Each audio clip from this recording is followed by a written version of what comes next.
Hi, I'm Ashley Oken, and you are watching or listening to the fourth episode of A Million Emo Thoughts, a podcast that talks to rising artists in the rock music world and talks about the future of dark pop and alternative music. Now we are speaking with Ash Costello of New Year's Day. I am very excited to have her on and talk to her about her new single, her band's recent tour this fall, the way they make visually appealing music videos, her love of horror, just everything. So, very excited.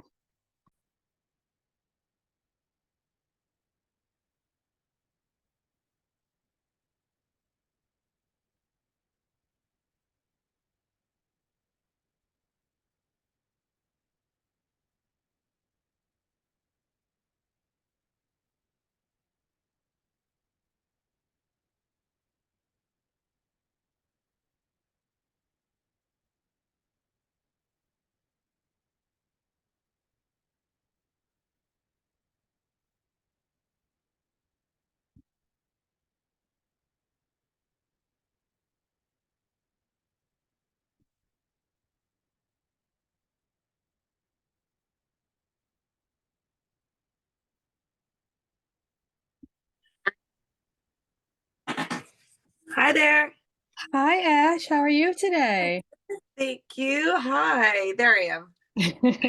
Hi, how you doing? Good, good. So you're on the fourth episode of A Million Emo Thoughts, the podcast. It's my new thing. Awesome. So Thank like you so I'm much so for happy having to me. have you on. Oh yeah, no problem. Um, so I wanted to talk about your new single, Hurts Like Hell. One, I love it because Thank you. it starts off with such a bang and there's so much black and red like you have going on right now, which I Yes, love. always. What inspired you to write that song in the first place? So, thank you so much, by the way, for liking it. I really appreciate that because, it doesn't matter how many songs you release into the world, you get nervous for every single song and you wonder how many people will, if anyone else besides you will like it, like the way that I like it. And so it means a lot to me. Thank you to hear you say that. So we were just writing like casually during COVID. There really wasn't a goal or a deadline. We were just writing to see like what would come out, trying different things from different songwriters. And this song actually has a group of songwriters on it, which I love. I love collaborating with other artists. So we have RJ Hale from Hailstorm, Awesome. um, Taylor Carroll from the band Lit, Hmm. and a female vocalist named Diamante, and producer and singer of the band XE Scott Stevens, and producer who's also done In This Moment and various other bands called Mitch Marlowe. And it really sometimes takes a village. But with that being said, this song happened in a day. And it was really a quick session for me. And I loved it right away. That never happens. I mean, there are some songs where we spend like a year going Mm. back and forth, rewriting it, trying different things. And that just wasn't the case with this song. And we had no intention of kind of getting back out into the world when we did. But everyone got so excited about this song. They were like, oh, it's go time. Let's think of a music video. Let's go with it. So I was equally as excited. But the song itself, upon listening, people probably think it's a relationship song, and it, Mhm. it is, but not with a person. It's my relationship with kind of how I've always been challenged. Being in a band, especially, nothing has ever come easily to me. I've always had to work really, really hard for it. And I've kind of adopted the saying, nothing worth easy or nothing worth doing is easy and nothing easy is worth doing. And I like the challenge. I like it. It makes me kind of crazy. Like, I know I come off like a psycho, but I kind of like working for it. Yeah, no, you did a really great job at working at it. Speaking of having to face challenges when you're in a band, do you feel like in the rock genre it's changed for front women? Because I feel like when you started, there weren't a ton of them around, and Yeah. now it seems to be a bit more common. Well, I still don't think there's enough women. I Yeah. don't. I don't. And we were talking about this the other day because we were looking for other female to front bands to tour with. I know there's tons out there, but as far as the ones that are in like a top 40 mainstream festival rock world, there is not. There really isn't. Mhm. And I still feel like there's room for us to be as equal to male fronted bands as common as you hear. Like I feel like you'll hear seven male fronted bands in a row and one female, and it'll be like, okay, we played the female. Now it's like wait a little bit till we play. You know what I mean? So I think as much as there's incredible radio channels like Octane who are just so gung ho and supportive about female fronted bands, I mean, if every record label in this nation could be just like Octane, that would be great. And so I think there's still a give and take, and we still have a long way to go. But I just wish there was more female fronted bands, honestly. Absolutely, absolutely. I mean, I Yeah. just love how you I think, like, through your songs is what I got from them because 'cause we've been a fan, like, forever, just to kind of put Hell that yeah! out Thank there. you, thank you. I just love the independent streak that you've had and sort of, like, telling women that it's okay, like, to be strong and to not take shit from people, especially, like, in relationships, and to sort of Yeah, know what your worth is, you know? yeah. I definitely feel like I'm an advocate for that. I've had to really my whole life stand up for myself, and for Mm, whatever reason, I've always been the person that got taken advantage of. mhm, I'm really giving, and I really give people the benefit of the doubt, and are most of my life been too trusting, and have let too many maybe male figures, whether they be romantic or business, into my life without really looking at the actual red flags in front of my face. So I feel like now, I've been happily married for 2 years, and um I can look back and say like I felt like I was standing up for myself a mhm. lot, but I still had a really long way to go. And I think for every woman, the journey never ends because we're faced with new challenges all the time. And as much as there's tons of books out there, there really is no guidebook completely to every single situation and person and the context. So I feel like I'm still learning, and I'm still trying to really put out there that to be strong for yourself. And my biggest thing now, because this was like a life changing moment for me, is getting out of a relationship. Not staying because you're afraid of being alone, or not staying Mhm. because you feel like no one else will love you, or not staying because you don't think you could get anyone better. Just I'm now pushing. It's so good to be alone, and it's better than being with someone that doesn't spark joy in your heart. So if I get that message out there more, that's the message I would want everyone to take away, because I feel like we've all been there, everybody. Oh, no, yeah, I agree with everything you've said. I've had a similar actually multiple similar experiences of men, like, Sadly, just there's taking multiple advantage and usually. thinking, like, you're just I don't know, like, maybe, like, you're too nice about it or yeah, giving people the benefit of the doubt and thinking, "Oh, that's not really who they are." Maybe they're having, like, an off day, maybe something happened that made them So act much that better. way, and that's they're just fucked up. That's just who they are. Well, I feel like that's a woman's way. Women are very nurturing and giving and empathetic and caring, and I think we're put on this earth with those naturally in us. And Mhm. unfortunately, society has taught us we need to be sometimes going against those feelings to protect ourselves, which just feels unnatural as a woman. It does. And I was always like, oh, maybe I could. My thing was like, maybe I could love them harder into Mhm. loving me correctly, which we've now learned does not work. Yeah. Doesn't work. You could be as loving and kind and gentle to someone, and if they're just that's not who they are, that's not who they are. So I would love for more. Well, what helped me is I broke an engagement off a couple years ago. I was engaged, and it was a really hard decision for me because I'm older. I'm not like a young and getting married young. It's like I waited a really long time. So when I was finally engaged, I didn't want to let go of that, even though I knew it was really horrible and I needed to. And when I finally Oh, sorry, I thought it was my husband. And when Oh, I finally did, I feel like it was the best thing I ever did for myself. So I just hope that more women stand up for themselves more. absolutely, and I love that you've been happily married for 2 years. Congratulations on that. You, Um yeah, we got married a couple days before Halloween in oh, 2020. cool. Yeah. Awesome. Oh, speaking of that, like, to me, you're like the queen of Halloween. Like, I love your Thank you. hair, I love, like, the whole aesthetic. What made you love that holiday so much? Like, how did you get into it? I was born into it because Mhm. so my mom was a single mom, and I spent a lot of time at my grandma's house because she worked a lot. So my grandma watched me pretty much every day after school until I was 18 years old. And she was like a prop maker for theater and movies, and she was also practicing Wiccan. This is way before the internet. This is way before it was even close to acceptable, believe me. And I just grew up in a household that was always kind of dark, Mhm. um, and kind of goth and just kind of Halloweeny always. Horror movies were put on instead of Disney movies. My grandma would build her own haunted maze in the front yard for trick or treaters, and I would be a scare actor in it at a really young age. And before I even really knew what I was doing and scare all the neighborhood kids, so I feel like I never really had a chance at being normal. That just was not going to happen for me. And I love that. Like my mom was always really into horror movies too, not to the extent that your family was, but yeah, That's I cool. grew up. Yeah, thank you. I grew up like loving all of that stuff, and I love your tattoos. You can't see any of them, but I have like four so far. What do you have? I have a mermaid on my thigh. I have a butterfly from my mom on my upper Oh, arm, love like that. a wolf, like surrounded by flowers, like on my right forearm, and like Buttercup, so like the Powerpuff Girl, like Yo, yeah.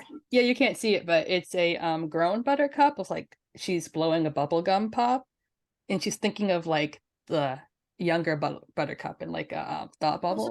really cute. Yeah. You have a lot of you have a lot of mythical stuff, butterflies and wolves, and that's really cool. Yeah, that's really cool. No, It thank sounds like yours you. are well done and thought out. Yeah, yeah, but I also love the idea because people have always said to me, tattoos don't have to have any particular meaning for you to get them. I have a I'm lot of those. assuming I have a lot you of do. those ones. But like live in the moment, let's get matching tattoos. Who cares what it is, you know? Yeah. Yeah, I have a lot of those. But they do have meaning though, because in that moment there was, even if there's not like a deep heartfelt meaning to it, it still meant something in that moment. It did. They all do. Absolutely. Yeah. Speaking of visuals, I love how pretty much all of your music videos like disgust me. I was watching that like a couple days ago, and I just find all of them to be visually captivating. So, how do So you much. guys plan out such intricate, music videos? I don't know why I like to torture myself the way that I do. I guess it's like the song. I kind of like it when it hurts like hell because music videos for me are, it's a love hate relationship, and that's not the right term. So I don't hate it. It's just it's always a torturous uphill struggle for these music videos, and it's completely my fault because I dream really big, Mm. and I always dream way bigger than my budget. so so I'm always trying to like hot glue something together the night before or put something, take it to the next level in any way that I can. So I deeply appreciate that you noticed the visuals.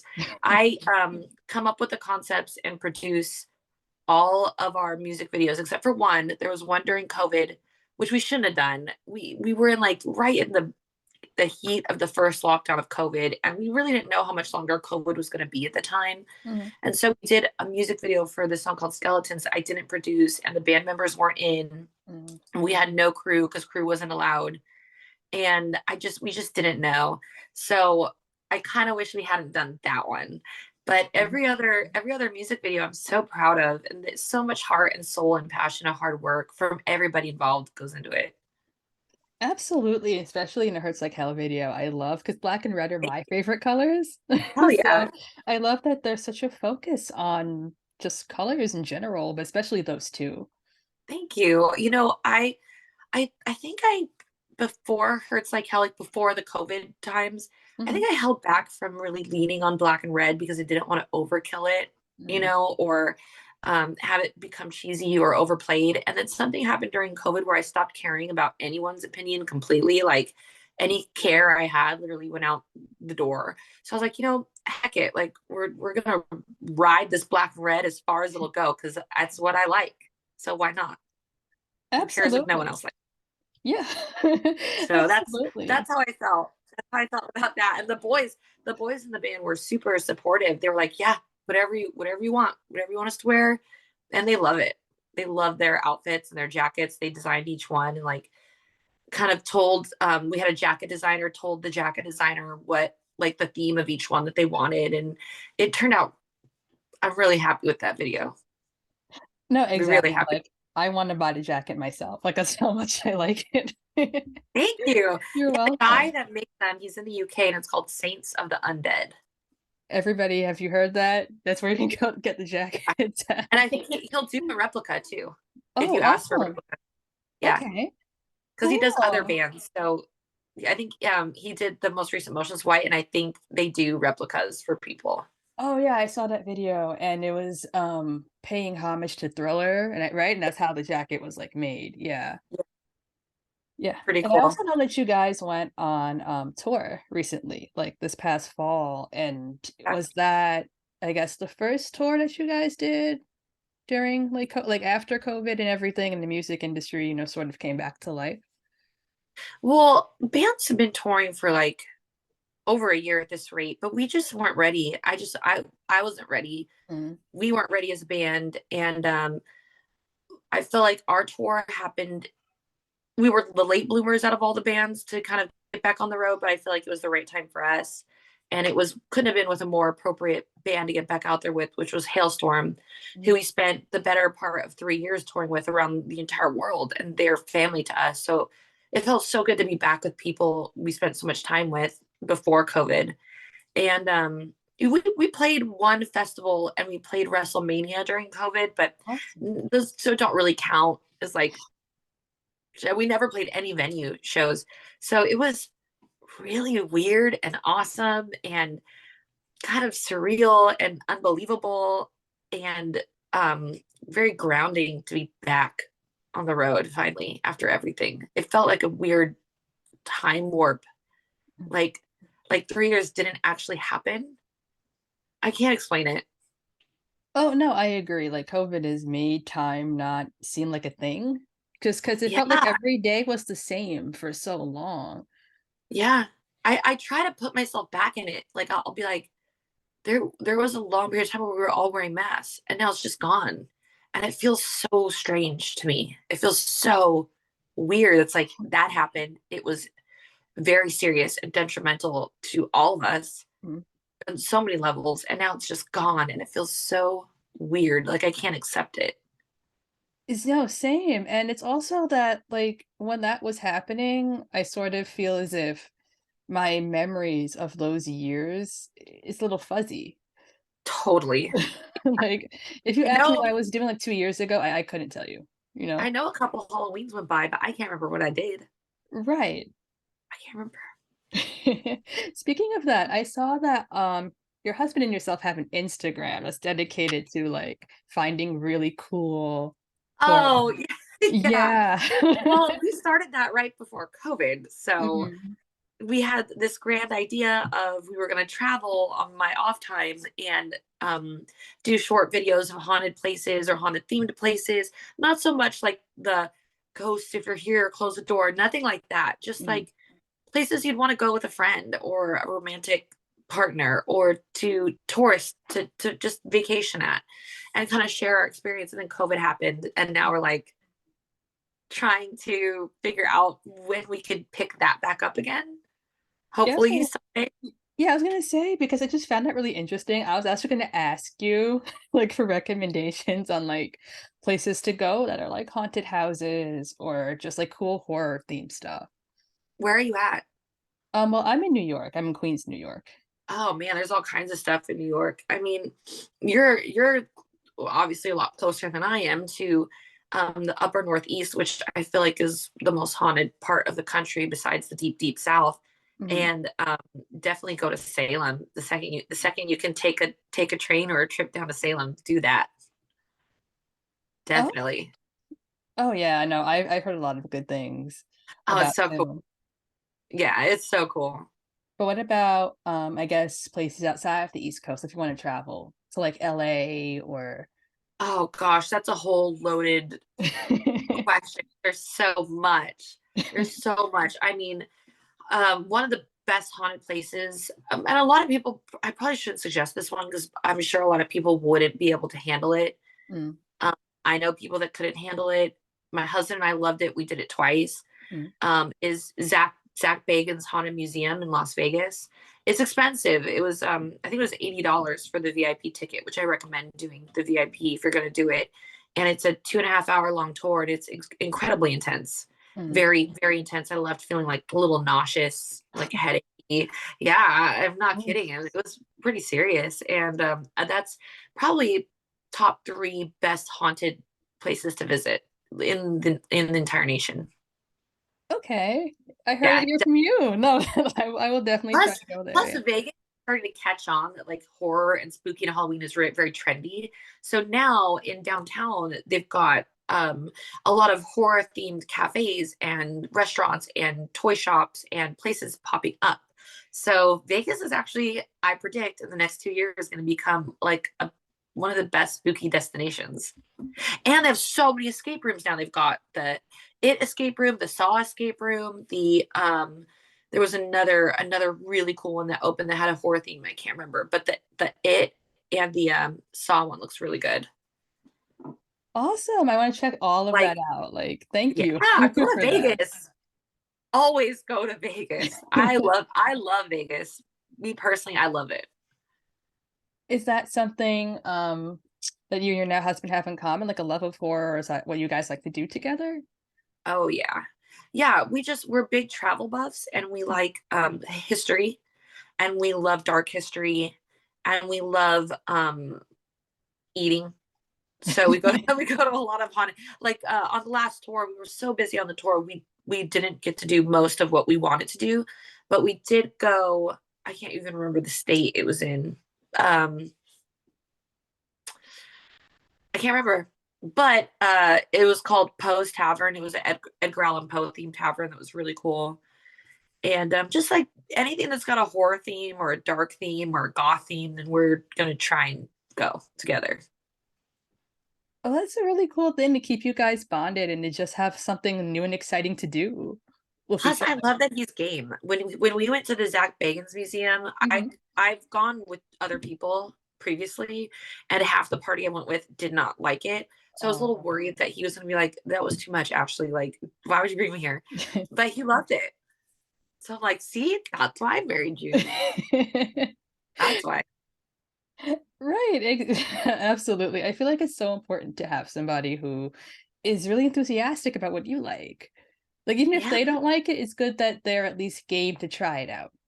Yes, I agree. Or at least not judging you for it. You know, that's important. I've sadly been in a relationship where I was told pumpkins are stupid and pointless, and Oh. Halloween sucks, Christmas is better, and Disneyland is the worst place in the world. I'm never going. And I was like, yeah, I'm leaving. Yeah. Like, one, I'm getting out of I here. disagree with like all of that, like on its face. But Horrible. two, right, like this is your whole thing. Like, what? No, I know. Well, I got the old bait and switch. At first, I'm like, I love Halloween. I love this. And then they're like, one day, no, I don't. I hate all those things. Like, what? Okay. All right. Well, at least you found out, right?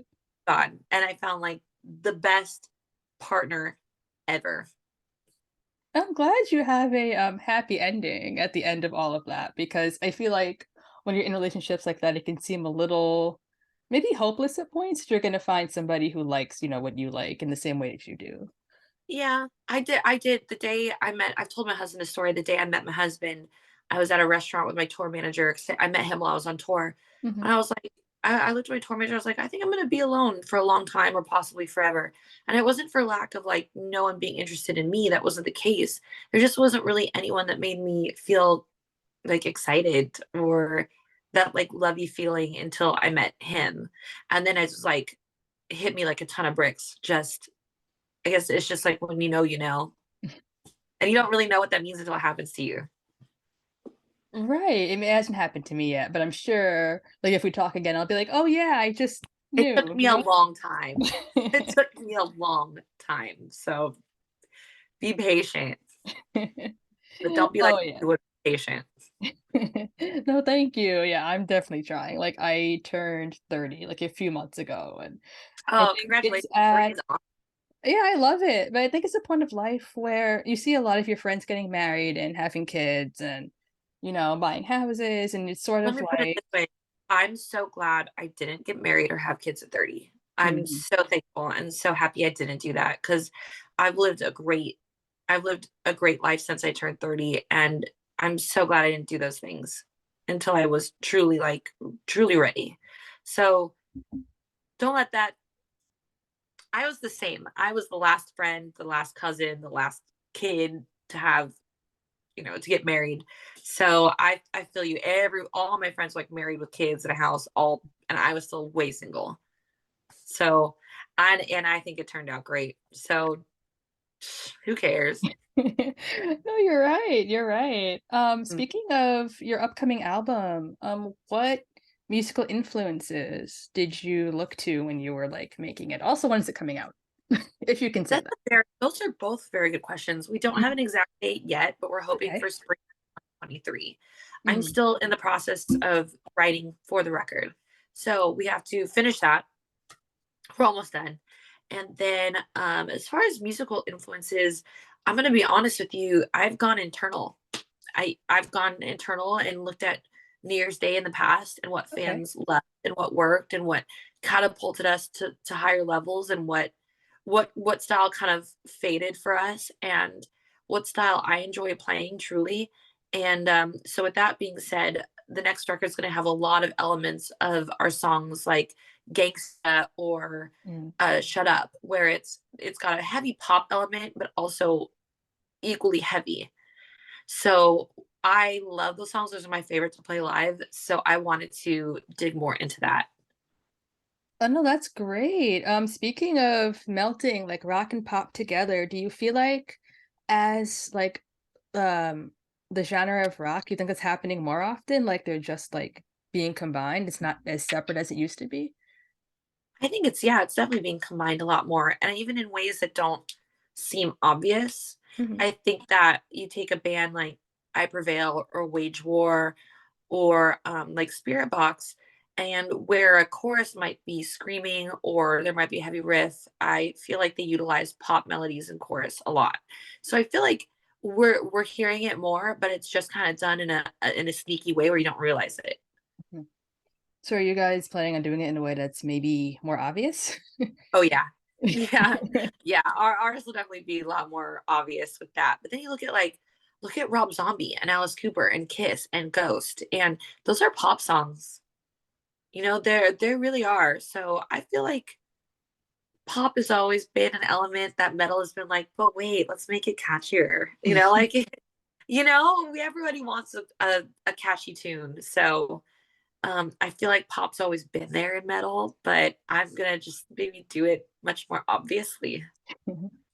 Yeah, I remember on YouTube I used to watch I still do a lot of metal covers of pop songs just because they sound Yeah, like I a love lot that. better.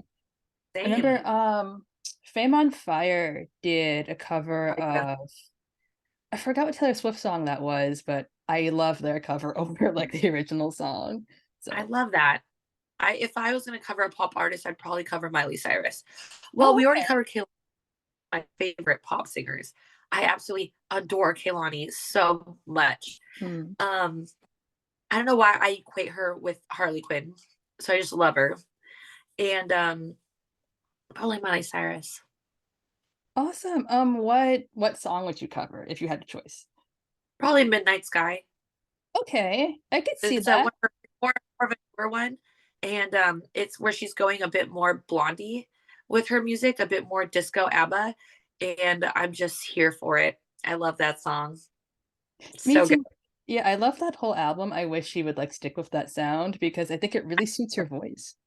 Yeah, I think so too. It suits her look and her attitude as well. Like the overall package, I felt like it was a really, really um in tune choice for her. Like she was very in tune with who she is, and I felt like that resonated, and it made me like it a lot. Absolutely. Speaking of like your new single, and I feel like I was comparing your old songs to like this new one, and I feel like this new one is a little more direct than the Yeah, other ones that are more like metaphor heavy. So why yeah. did you choose to be, I guess, more? honest is maybe not the Or right word, literal. but more like, yeah, in I this one. Yeah, I'm doing that on purpose because Mhm. back in the day, I loved a good metaphor. Don't get me wrong. I loved bands like Taking Back Sunday and AFI and The Used, who were just and Mike Ken, who it's like poetry. It's full of metaphors. Mhm. And I just got tired of it. I just got tired of writing it. I didn't want to. I just wanted to say how I felt, and that's it. And simple. I don't want it to be wordy anymore. I just want simple messages with very few words that really stick with you. And so that was definitely on purpose. If something gets too complicated or poetic, I'm like, no, reel it in. I don't want to do that. I are you guys gonna stick with that sort of more straightforward direction? Especially on this album, I'm guessing, As yes. far as musically, Hurts Like Hell so far is pretty much the only song on the record that has that straightforward rock Mm. tempo throughout the whole song, and it's pretty straightforward. But the rest of the songs don't really have that sound. Like Hers Like Hell's very upbeat and energetic and straightforward the entire time, and it's the only song so far that's gonna do that. Oh, okay, so we're in A for whole good like time. yeah, we're in for a good time, but we're in for Yeah. like a lot of, I guess, different sounding songs, It's right? definitely it's starting to reveal itself at this stage because now we're on about song 7. And so the ride it's taking, or that it will take all of us on, because it surprises me too what comes out at the end. It's it's definitely going to be a journey. So it's still revealing itself. I don't tell the album what to do. I guide it, and then the album in the end tells me what it wants, if that makes sense. Oh, wow, I've never heard it put that way. Okay. Yeah, it starts to reveal itself around this time. So it'll start coming together really in the next couple months. Awesome, and then hopefully we'll hear it, spring 2023. Yeah. Are you planning on doing any more tours, or are you just gonna rest now and then gear up for the album release later? Um, I think on the rest of the year, the top of the year, we're just gonna get ready for the release, and then come February, March, April, May, June, we're already getting booked. So it looks like the rest of the year after that. Ah, okay. Well, good luck with the rest of the tour and the album. I'm really excited to listen to it. I'm sure everybody else is too. Thank you. Thank you for coming on the fourth episode of A Million Emo Thoughts. Yeah, I really appreciate it. This is a lot of congratulations. I can't fun. watch your journey. Oh, thank you. Thank you. I hope it grows from here for sure. Wonderful. And make sure to send me everything so I can share it. Oh, of course, of course. Thanks so much, Ash. Thank you. I really appreciate you coming on. I was so Very excited nice. about this. You're welcome. Have a good night. Have a good night. Bye. Bye.